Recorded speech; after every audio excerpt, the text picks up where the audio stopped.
Guys, we'll get started with introducing Kat. Why don't you introduce yourself? I'm Kat Plaza. I'm a statewide registered apprenticeship and here to support you in any of those needs. Awesome. And how about Janelle? Janelle Heifel, Front Range Community College. We host the apprenticeship education program. Awesome. David. Hello, I'm David Merriman with Arborist, and I have a couple of apprentices in the program. I always forget to say that part.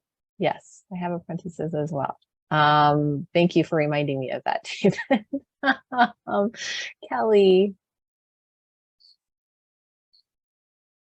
Oh, good morning, everybody. My name is Kelly Mazer. I'm the executive. Oh, were we talking about me or the other Kelly? No, you, absolutely you, Kelly. Please introduce yourself. I apologize. I forget we have two Kellys on here. Continue to finish your introduction. Sorry about that. I'll make it real fast. Then Kelly could go next. Executive Director of ISA Rocky Mount Chapter and the fiduciary custodian of this partnership. All right, Kelly, Gooch, go for it. Kelly Hughes, Save a Tree, Colorado, and also have some apprentices in the program as well. Awesome. Thank you to both of the Kellys. Sorry for my goof up there. Ryan. Ryan Bartlett, lead instructor for the Arborist Apprenticeship program at Front Range Community College. And I don't have any apprentices, but I see everybody. So good to be here. You have all the apprentices. I have all the apprentices. Awesome. I see C. Tomlinson, and I bet there are some people on here who recognize you, and I apologize if I do not know you, but please introduce yourself. That's okay. Megan, I'm Carrie Tomlinson. I'm with the City of Fort Collins Forestry Division.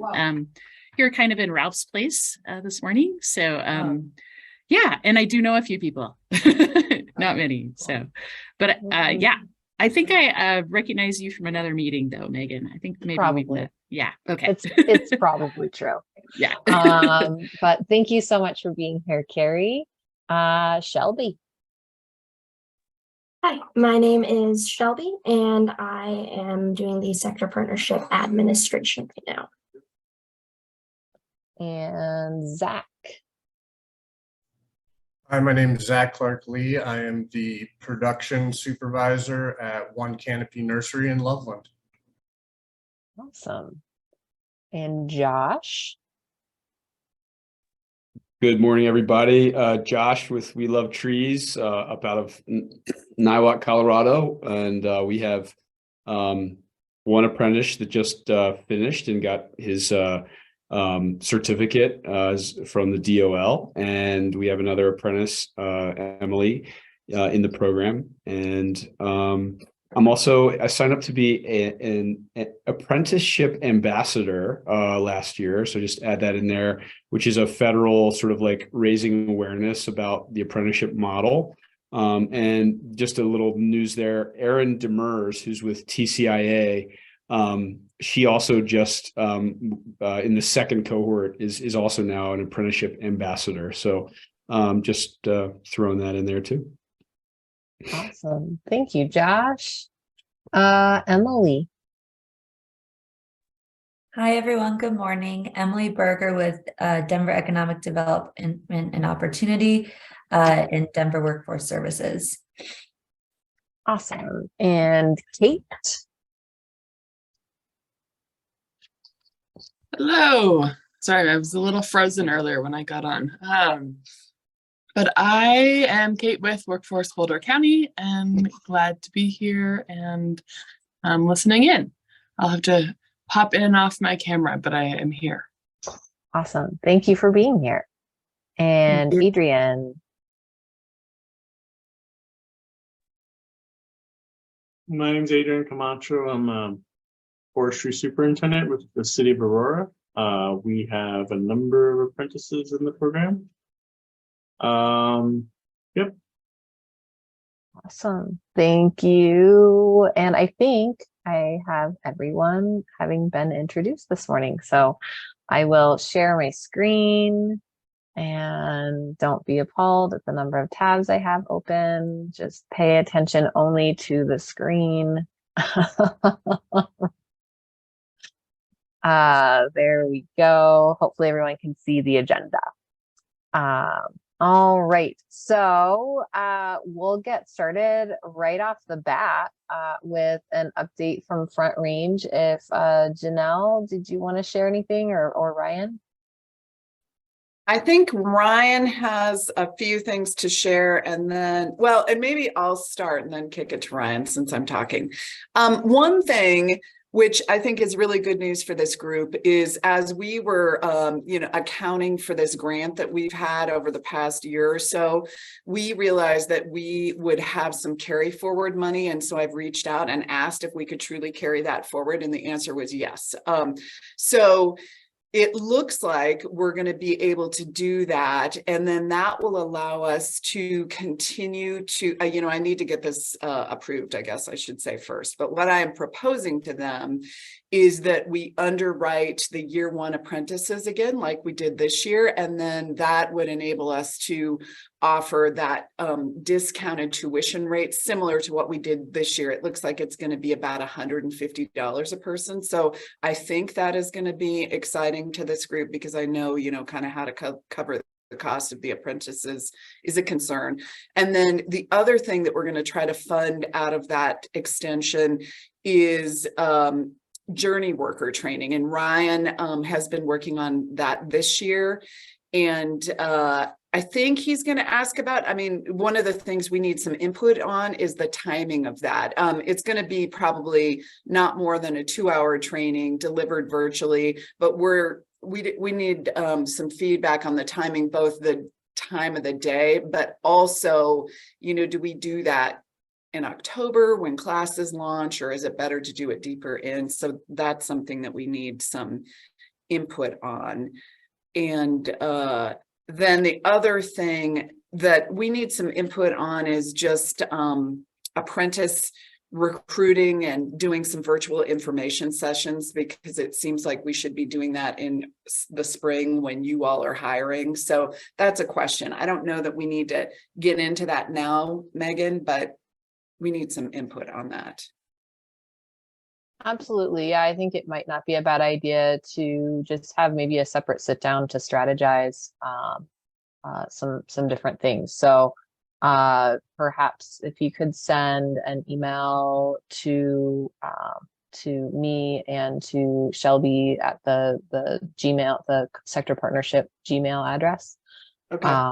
Maybe we could get something set up, and that way anyone from the leadership team can sit down and hash that out for sure. Great. Thank you. Yeah. And I think we'll have maybe a little bit more ideas after Ryan talks to us about the train the trainer journey worker training. So without further ado, Ryan has agreed to share with us for about, I think he's needed about 10 minutes to tell us about this new training that that Front Range is going to be putting on to help us train our journey workers so we can be more effective within our apprenticeships in our companies. So Thanks, Ryan, Megan. go ahead and take it away. I'm just going to step away for one moment. I have a puppy who needs to be in a kennel. Wait, before you do that, I need to share my screen. Oh, well, I suppose I will let you do that. Let me see if it will. Can you ask for sharing? Will it let you ask? It says host disabled participant screen sharing. Oh no, now I have to be smart. Let's see. I'm going to say all participants can share. So I did that, and now I'm going to stop sharing, and hopefully that will give you permission. Yes, awesome. Okay. Very good. You guys see that okay? That's a yes? You guys, everybody can see it? Janelle? Okay. So train the trainer program. This is to train the arborist journey workers that the apprentices are assigned to with the employer, whether that be the employer themselves or somebody on staff. And so this is not geared towards teaching them the skills. That's already assumed that the journey worker already has the skills themselves. So we're just going to look at how we can help the apprentices. So the big questions that are always out there are, how do you help your apprentice with the on the job training? What tools can you use to track those apprentice progress? There's lots of things that are required for both the classroom and on the job training, and people often say, how do I keep track of that? How do I know if they're getting everything that they need? And lastly, what is it that the apprentice is learning in the program, so that I can make sure that I'm covering it as well in on the job training. So we will go over through all the classes, what each one of those entails, and some of those key points to keep in mind when you're on the job training, mentoring your apprentice. And so again, I'm assuming everybody's got the skills, so I'm just going to teach you how to put it into a teachable moment for people, how to coach them, maybe put on a workshop at the place of employment, how to get those skills across verbally or seeing it done in person. So just the skills of presenting that knowledge to the student and stuff. And that creates a consistency of learning. In this Train the Trainer program, I'll give you some tools, a checklist for those student progresses, how to find resources for stuff that you either don't know yourself or want to give additional information to those students, and where to find support for that type of stuff. And again, learning different techniques to help assist your apprentice with those programs, with those techniques. So, and then of course we paired up with TCIA to track those competencies, so you can look into those. We've got all that in one place, so that you're like, has this competency been completed? Yes, it is. Got a certificate of approval right there, and in the end, everybody's learning the same thing. Everything comes out the same, for more of a consistent board of learning. So what will be offered, what, where, and when? This is, of course, offered to the assigned journey worker or the employer. It's going to be about 90 minutes long with maybe a Q&A. So we're probably going to block out 2 hours, but the class itself would be 90 minutes with a half-hour question and answer type things. And then again, like Janelle said, we're thinking best is that we're going to do it before the students start their program, but offering dates, is that in September, October, and November? Is daytime best? Is nighttime best? It's going to be online, so that will help out too. But anyways, so if you guys can give input on to, do you want it during 9 to 5 or in the evenings or both? We can do both. Any thoughts on that? Before we go into thoughts on that, I have produced a new email address because my email address for work is just absolutely being bombarded and I can't keep the two apart. So ryanb.magpieprofessor, that's because I love birds.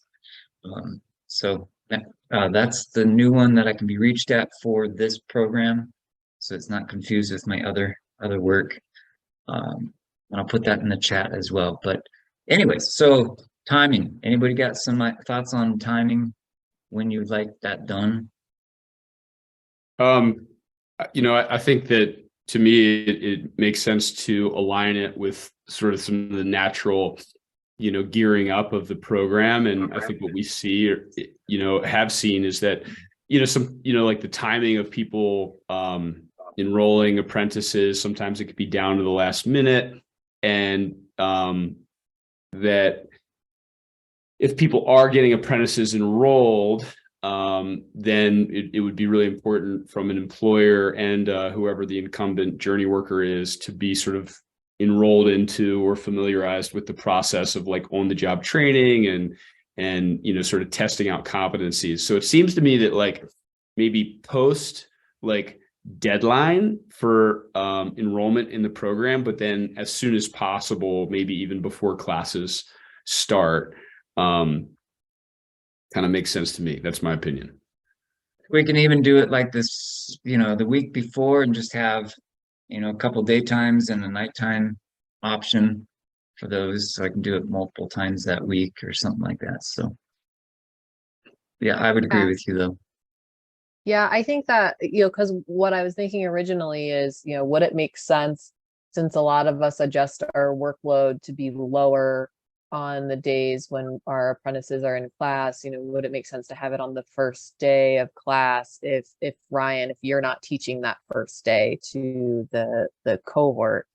But I don't know how that works. And I realized too, as I was thinking about it, well, we usually still have a couple of small jobs that our others can be doing. So that might take us out too low. So I like the idea of having a couple of different times in that week before classes begin, but after that deadline, to have things. So there's multiple options if that is feasible for you to do multiple sessions.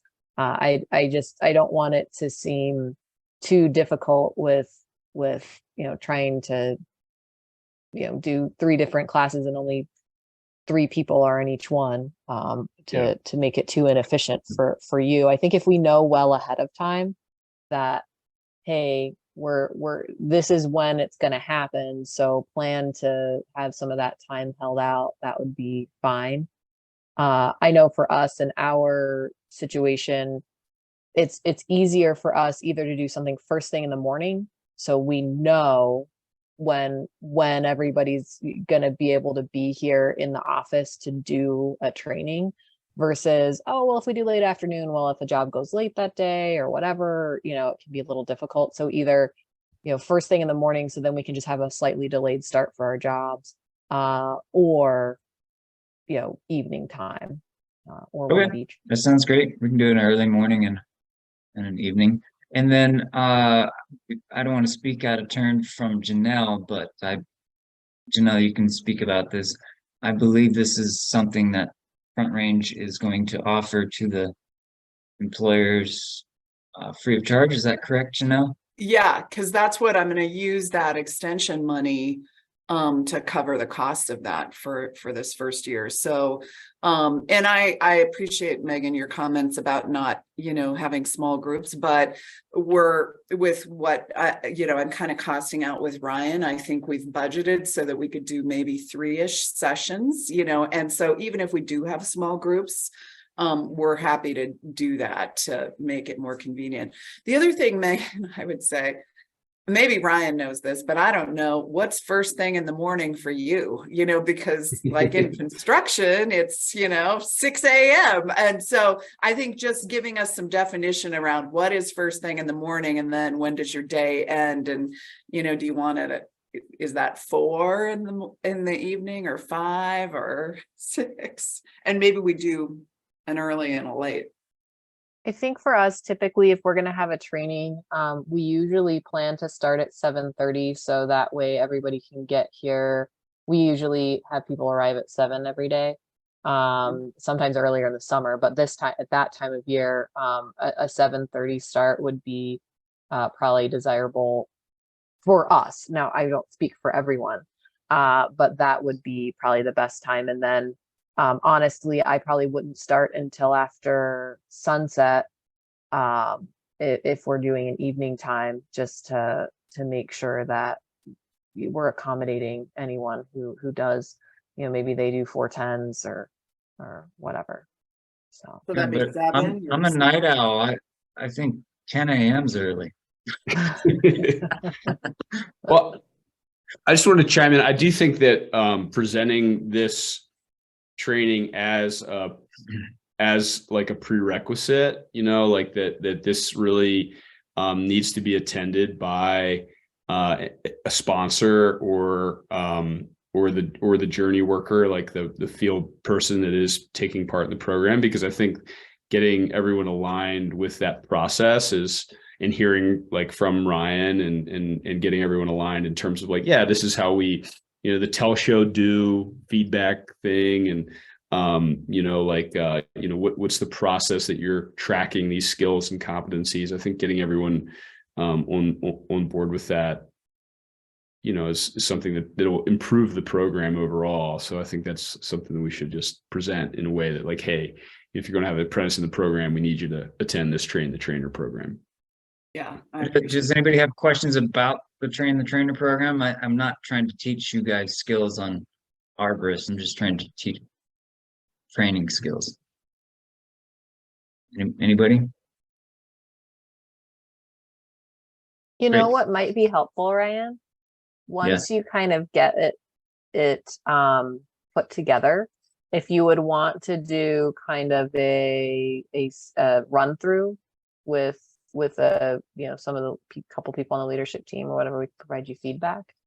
Or if you want to if you have an outline that you want to share, like once we get closer to that, I think that might be helpful for you just to get some feedback from employers, just to say, Okay. oh yeah, right, good direction, or hey, is it possible to add this or that?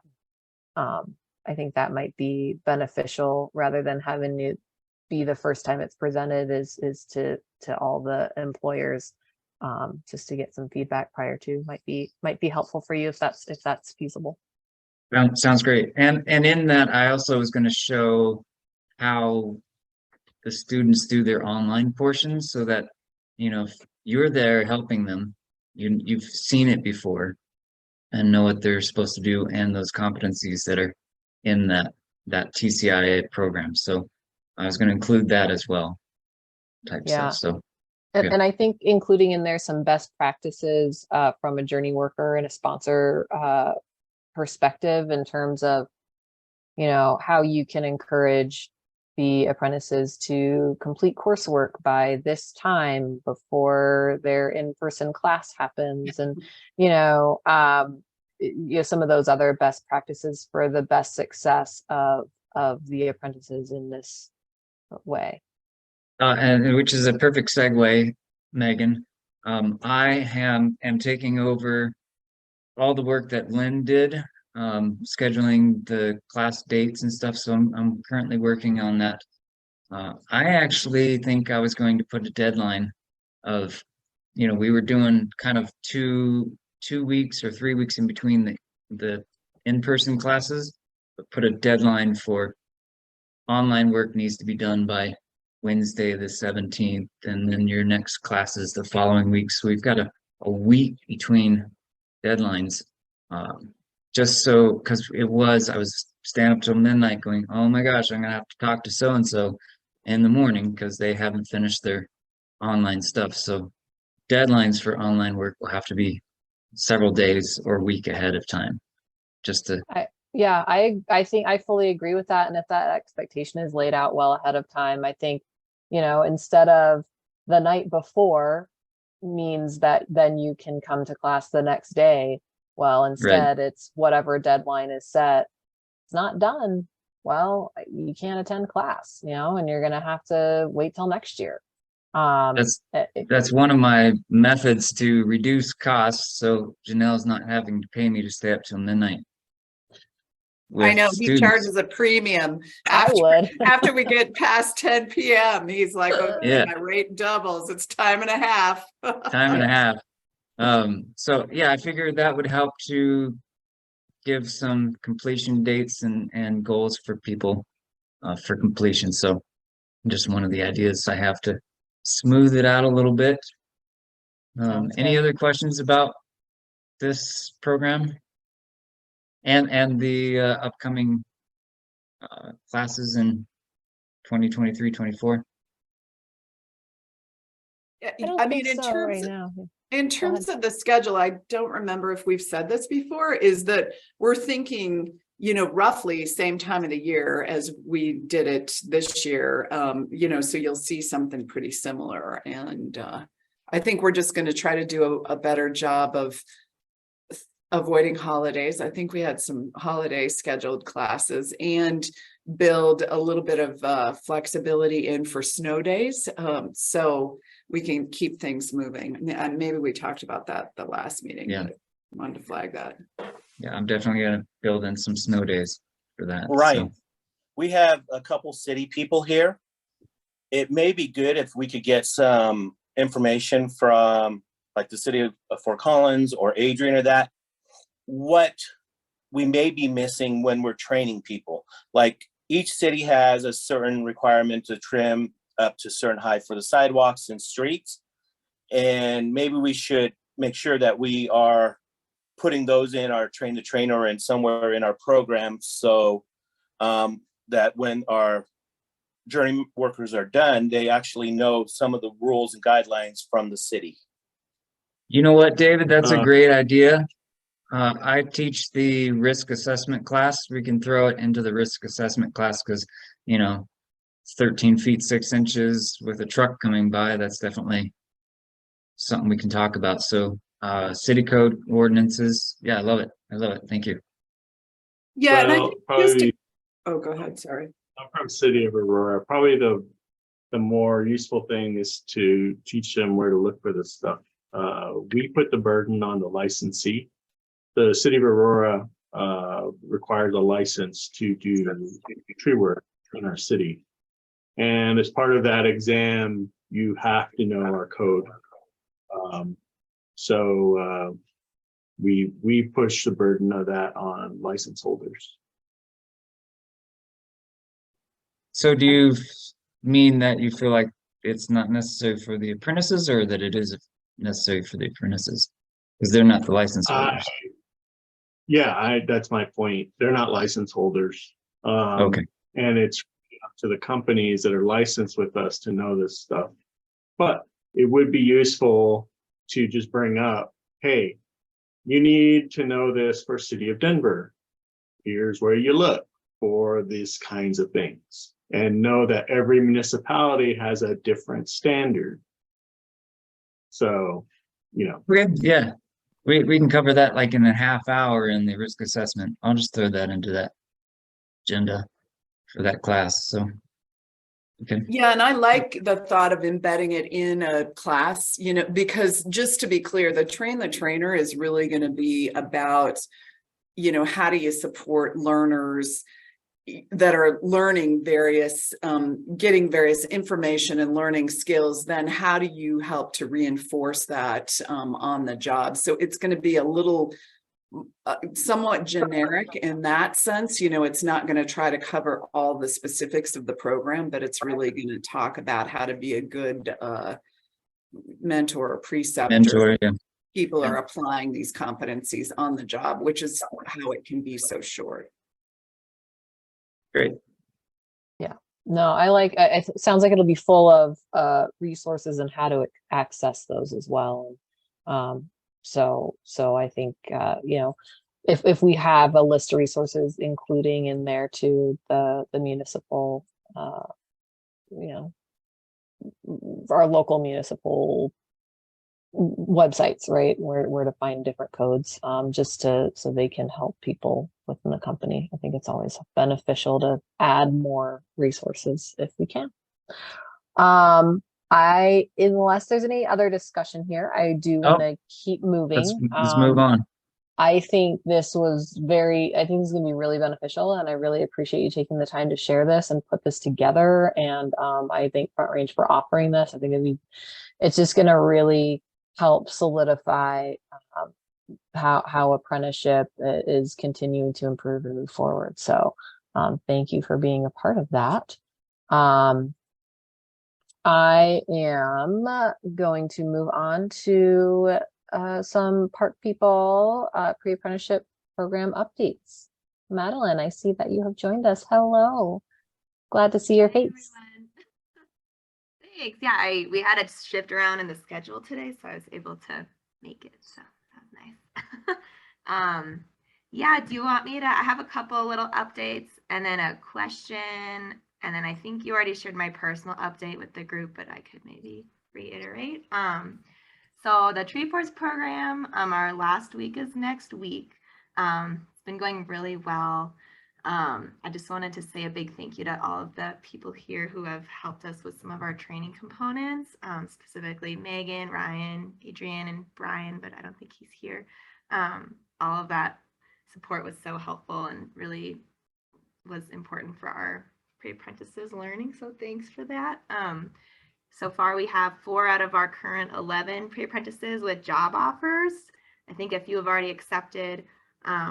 One has already started working. So that's been super exciting. A lot of them were interested in plant healthcare.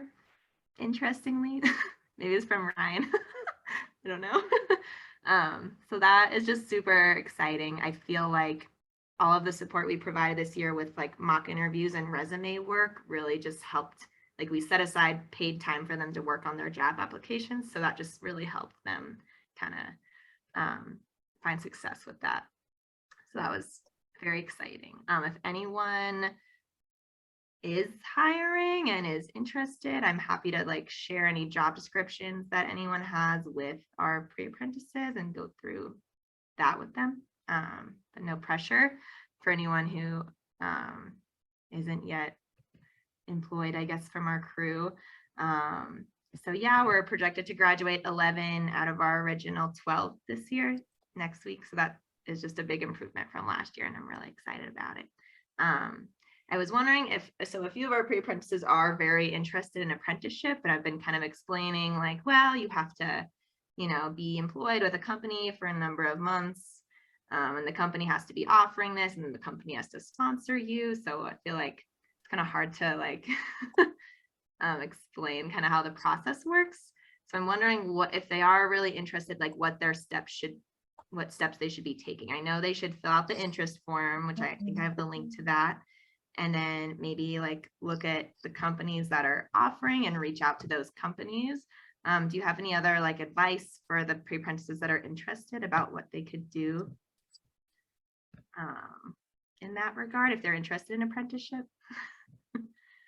Yeah, no, I think that's really it, is reach out to the individual companies and talk with them. Okay. So go ahead. Yeah, I was just going to say, I mean, I think just also communicating to them that really, anything that they're doing to invest in their own education and training is in alignment with, getting a position, right? And getting a position, at a company that offers apprenticeship is the first step, right? So like, getting hired into a position is really, like that's the first step in enrolling in an apprenticeship program. So anything they can do to like, increase their knowledge or skill or make them more themselves more appealing to employers is a step in the right direction. Okay. I think too, one of the advice I gave them when I was speaking with them was, if you guys can help them find the list of employers that have registered apprenticeship. And I said, a lot of times jobs don't ever make it to even being advertised. And so calling companies and saying, who's the best person to get in touch with to send my resume? I'm really interested in becoming an apprentice and getting a job with your company. And then, if they have something that they can send, their resume and a cover letter that outlines a little bit of their portfolio, right? Some of the different things, the specific training that they have received through the pre-apprenticeship program. In addition, helping them, pull relatable skills from their past as well. Because that's something I really talked to them about was, look, we often hire people without experience in our industry on purpose. And we love to grow people. And one of the things we look for are certain relatable skills, right? Do you have good customer service skills? Do you have a history of showing that you enjoy being outdoors, that you enjoy physical work? What are your hobbies that might be relatable? You know, some of these types of things, because that's a lot of what we look at when we're hiring. So you just helping them understand that they can pull not just from these last 6 to 8 weeks, but even before then, to show why they would make a good hire. Madeline, can I send you job postings for things that are like in the Parks Department, but not in the forestry group? Because I mean, I have a bunch of positions that are green industry positions, but they're not in forestry, but they're taking care of parks. Sure, thank you. Yeah, that would be super helpful. Thanks. Okay, and then is that list of apprenticeship companies that offer apprenticeship, is that just on the website? Sorry, I'm forgetting. Kat, I always defer to Kat because she's the one who knows how to find that. I know there are other people who know how to find that too, and I should, because like I do have registered apprenticeship, but I know there's a website you can go to. I just put the directory in the chat. And I think, Emily, are you on the call? Because I think you're in Denver, so Emily can always be a resource for you from the workforce side. But if you type in Arborist, you'll get any program that was registered with Colorado. And so that may include additional companies that aren't active in the sector partnership currently. So you may see names, but it's back to what Megan said, reaching out and seeing what their process is. Sometimes you start in those green jobs that Adrian might have mentioned. I'm not saying that it's the same for City of Aurora, but in other positions, you might start within the company. I say earn your stripes and then earn your position in the apprenticeship. So it's really going to be about reaching out, and Kate had mentioned it, but I'm going to push you over towards Emily because I know you're in Denver, as far as like, what do those conversations look like? It's an informational interview every time they're reaching out. So that's what I would recommend. Thank you. Yeah, I'm here. And Madeline, we can chat offline too, more about that if that would be helpful. Okay, thanks. Awesome. Sounds good. Awesome.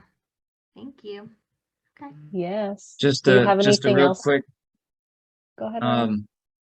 I believe the update is Madeline's moving to Alaska. Is that correct? Yeah. Congrats. Thanks. Yeah, I guess I can just briefly say I'm leaving my role. Yeah, I hope that was public information. Thanks. Yeah, it is. I'll be working at a tree nursery this summer, just like a really small one in Ketchikan, Alaska. My dream is to become a certified arborist, and I'm just not getting the experience in the field that I need right now to achieve that. So hoping to get more hands-on experience and work outside a bit more with my hands, so I can get that. You should have told me you were looking. I would have hired you. Yeah. So I will put my email in the chat. This is just like my personal one. If anyone wants to reach out, I'd love to stay in touch. If anyone has any advice for me. Well, we will make it a point to make sure to get together at least for a meal or something when we're up there at the end of the summer. Sure, that'd be great. Yeah. Yeah. Thank you. So I'm sure the person replacing me will be joining the meeting some point soon. And Amanda will probably be present once Treeforce is wrapped up as well. So feel free to direct any questions about Treeforce to her in the meantime. Awesome. Well, Madeline, you have really, I don't know if it feels like it or not, but you've really accomplished an amazing feat in developing this program from the ground up and making it successful. And I mean, to think that you just started last year and you had a few graduates right off the bat, and now you have 2 cohorts this year, and one is finishing up, and almost everyone is graduating from it this time. And you really planted a wonderful seed. So excellent work, and we can't wait to see what else you do. We hope you come back here and we get to see you do wonderful things around here. But either way, stay in touch for sure. Thank you. So, but Alaska, you can get stuck up there. So, you know, just make sure you're doing fun things and things you love when you're up there if you decide to stay. Yeah. So awesome, awesome, awesome. So, oh my gosh, you made me tear up a little. That's weird, but great. So we have some other updates. Something that was brought to our attention is, and I'm not great at speaking about this because I don't know enough about it, but was it, David, was it you that brought this to our attention, the GI Bill for registered apprenticeship? Kat brought it to our attention. It was Kat. Okay. It was a got it. conversation I had with David that sparked that if David didn't know about it, then I needed to make sure that I shared it here. So if you have a registered apprenticeship program, you qualify for your veterans to receive additional funding. In writing, I always have to say post 9/11 Montgomery GI Bill benefits. But what that does is that allows them to maintain their housing allowance. And so you as the employer don't see any money coming directly to you. But you do see that your employees are able, your apprentices are able to feel more well supported until they're at that full journey worker wage. There's not much more I can say specifically about that because it is a VA benefit. So the best thing is to contact Ken, and the contact information is right there. You do qualify, and they do retroact. So if you have a veteran working for you right now and you said, oh, I didn't know that that was possible, get connected with him and they will make the service member whole back to when your program was eligible or they were eligible. Great. Thank you so much, Kat. That's so valuable. Really appreciate One it. thing I'd like to add is right now, some of the GI Bill money is helping the employers with buying equipment. And if anybody has a veteran, the best person to get in contact would be Ken, because he's the one who has shown us where where to apply to get some additional money. Awesome. Great. Awesome.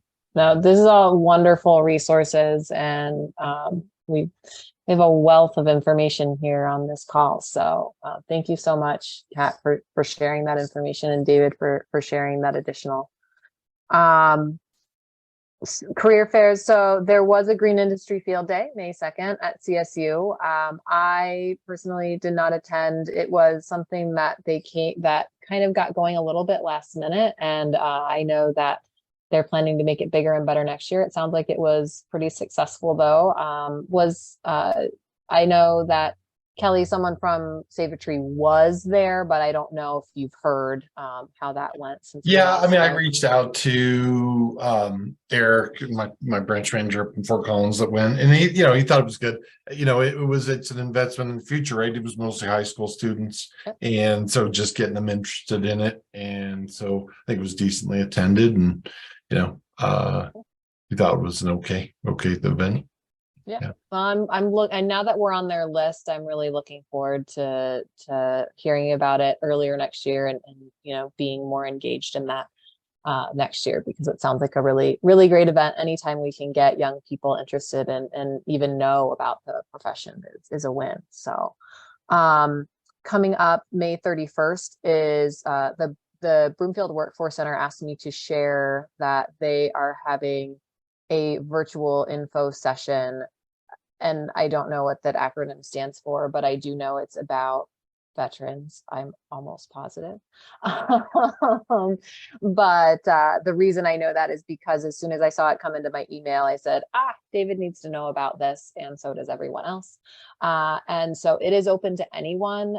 If you are, I think it's really if you're employing veterans, and getting resources for those people as an employer, anyone can join this. You don't have to be in the Broomfield area to get that information.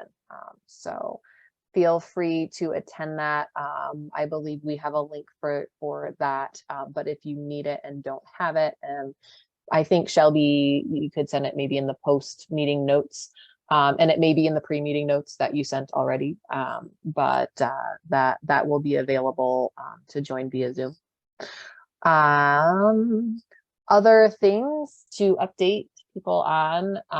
Last time we spoke about the potential of joining forces with CalCap. Well, the board of CalCap had their meeting last week and did vote to accept the sector partnership under their wing. And what that means is we will continue to be the Colorado Tree Care Sector Partnership. We will just happen to be a committee of CalCap, which is the Colorado Arborists and Lawn Care Professionals. I'm getting really good at saying that. I practice. So they're really excited to welcome us and to help support us with our administrative needs. So Shelby will meet and figure out what all of that means. Right now, we're working on finalizing an MOU. So the leadership team will make sure that we're all in agreement on what that MOU looks like before we officially sign that. I anticipate by the next monthly meeting we have, we will be supported by CalCap at that time. And the really cool thing is they really want us to be able to stay just like we are, but even improve.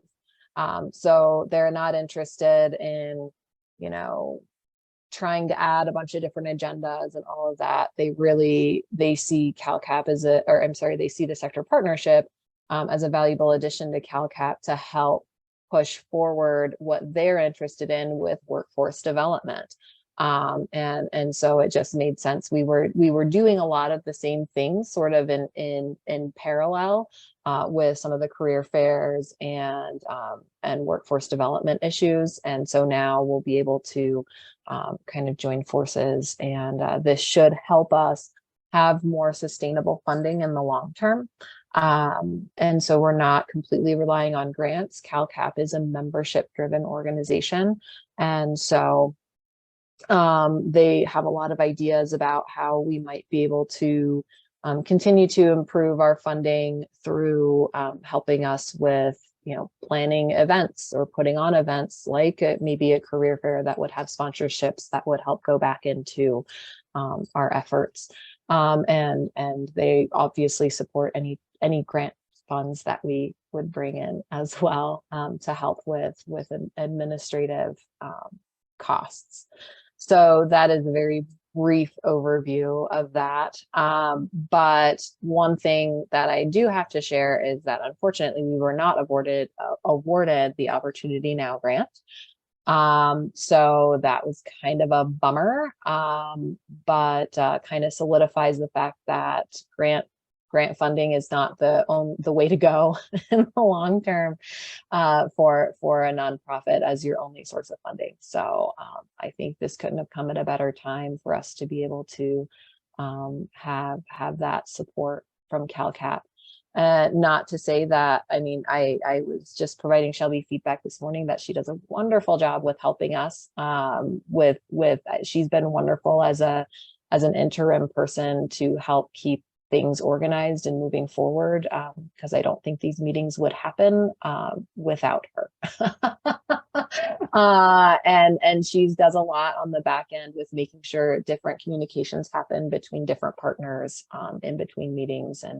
And so I'm looking forward to continuing to have Shelby with us as long as she can. I know that she's in school and possibly planning to move to bigger and better things down the road. But you are still very much a part of us, Shelby. So thank you. And then obviously this would be on a totally other discussion, but Kelly with ISA, we would essentially CalCap would kind of hold our funds, once we fully integrate with them. And I don't know how all of those moving pieces work, and how that works with what we currently have going with current grants that we have. But we can figure that out offline. You know, it doesn't mean that we aren't, we are not planning to continue to work together with Rocky Mountain ISA. But this was the most logical choice for us to make as a sector partnership with some of the workforce development that CalCap is already working on. That was a lot of words without much opportunity for people to speak. So it doesn't leave us with a lot of time to talk about workforce needs. However, the floor is open if there are questions about what this means for the future of the sector partnership, any discussion. It just sounds like I just need to become a member of CalCap. Correct. Yes. And that they would love that too, right? That's going to help fund our sector partnership. The more we have people more arborists we have joining CalCap, that will be, you know, it's beneficial for them as well as it is for us. So. Other questions? Megan, this is yes, a David. different topic. Yeah. The Denver metro area is now putting, if you're a journey worker, that they will waive the ISA and the tree climbers. The city of Fort Collins and Greeley, they are now starting to take attention or pay attention to this and see if this is something they want to do. So if Fort Collins, if Ralph decides that this is a program that is successful and we're doing quality people and that our people know what they're doing, he would be interested in it. And then Shiloh said, if Fort Collins does it, I will do it. So I would like, if the city of Fort Collins person has any questions, give her a little opportunity to maybe ask questions so we can answer it. So when she reports back to Ralph, that, you know, she would have the required information that she may need. I don't know, I think she may have dropped off the call. I'm looking around, I don't see her, but I think that absolutely, if we need to coordinate a separate discussion with, and I know, David, you're doing a lot of work in the background on this with working with different municipalities. So anything that we can do to support and can help, maybe even have a meeting specifically for the municipalities and invite, you know, any of the municipalities, even from around Colorado, that have licensure. I think that would be really beneficial to, you know, open their eyes to what apprenticeship is, what caliber of trained people that apprenticeship produces at a journey worker level. I think that would be really, really helpful. But I think she dropped off. But this is just such great work that you're doing in the background to, you know, continue to help make apprenticeship relevant, not only within our industry, but to, you know, to help people understand that that is a wonderful credential to hold, and a valid credential. I talked to City of Lakewood and City of Denver about using the journey worker qualification in lieu of having people test. Because right now we allow, if you're a certified arborist and a certified tree worker, you don't have to test for our licenses. You just, you know, insurance and all that stuff. And I believe they said yes to that. So if a journey worker shows the USDOL journey worker arborist credential, they can just give their insurance and pay the fee and get their license for City of Denver, City of Aurora, and City of Lakewood. That's awesome. And I think it would be great too, as we get these wins, to maybe have a list on the sector partnership website that says, you know, these are the following municipalities except, you know, journey worker certificate from the U.S. Department of Labor in lieu of, you know, ISA certification. So I think that would be beneficial. And I think it's important too for us to make sure that the industry understands that we don't discount ISA certification. It is simply another route to demonstrate knowledge, and people can have both or one or the other, and those are all good things to improve, you know, the way our industry is and improve safety throughout our industry. So. And I do want to let you all know that I have reached out to City of Fort Collins and Carrie and Ralph and all of that to see what we can do as a partnership of what information they need to kind of get that ball rolling in having them see what the apprenticeship is and okaying it for kind of that license. Excellent work. Excellent work. I think, you know, one thing I did want to ask, it just popped into my head is, you know, is there opposition at all within this group to have, you know, individuals or a group of people work toward municipalities that don't actually even have licensure at all to make licensure a requirement? Just this last week, we saw a really scary situation in a very public major intersection in Broomfield of a landscaping company that had a climber in a tree, no ropes, no hard hat, helmet, nothing, and was doing a removal of quite a large cottonwood that's been dead for quite some time.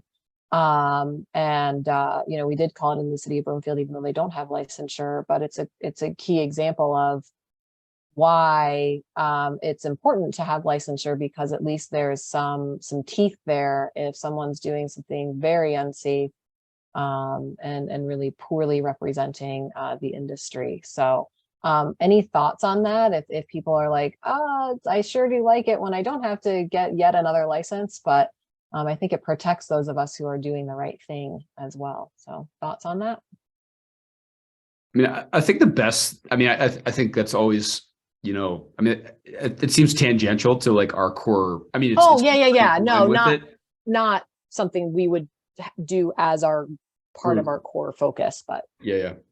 But I was, you know, I think that it does, to me, what it highlights is that it might be helpful for us to, whether it's you know, finding a venue like FRUFCA or you know, actually holding an information session that's directed at or to municipalities, you know, as a way to like, hey, you know, are you municipality? Are you interested, curious about registered apprenticeship? And actually have an information session specifically set up for them. That might be something that, you know, and then maybe even, you know, I know Adrian's off the call, but if there are some municipalities that have successfully implemented the program, to be able to do some sharing, like, hey, what are the obstacles in your municipality to implementing a similar program or to recognizing it? I think that could maybe be something that we might want to take on. Yeah, I really like that idea. To just have an event like that. It wouldn't be difficult to put on and pretty easy, I think, to send, you know, the information is out there for all the municipalities to, if they have a forester, and if not, at least their parks department. So I think that would be a great idea. Adrian, David, and I all went to the FRUFCA meeting this last Thursday, and so I connected with Donna Davis. She's the one who does a lot with FRUFCA. She's really interested in connecting with our partnership and possibly having us speak at one of the events. So if all of you have any input, I thought we could talk in the leadership meeting about kind of if we do want to do that, what time we'd want to do it, what information, things like that. Yeah, I would be interested. So for sure. Yeah, absolutely. Yep. Me too. Lots of good work happening between meetings, folks. So thanks for all of your work in the between times. It is 9:33. So if anybody needs to stay on for a moment and has questions or anything, feel free. But otherwise, this concludes another productive meeting of the Colorado Tree Care Sector Partnership. And I appreciate everyone being here. It's great to see everyone and great attendance, given that we are getting into our very busy times. So, thank you, everyone.